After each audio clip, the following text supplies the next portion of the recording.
Hello there, I'm Bryan Murphy from Mackay.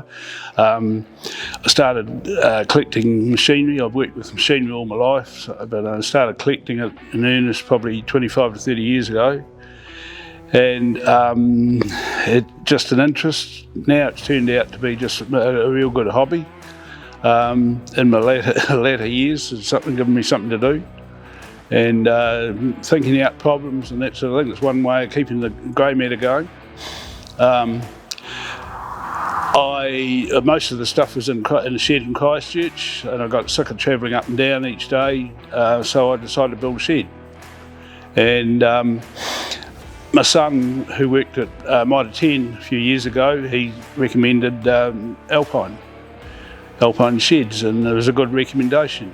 It was easy, the transition was easy. I mean, things just happened, and the consents came through. I think the council must be frightened of you because they came through pretty quick.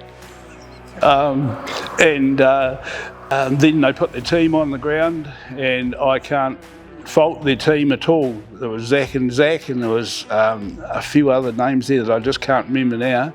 But they worked in all sorts of weathers and all sorts. And one day I came up here, and it was an absolute filthy day.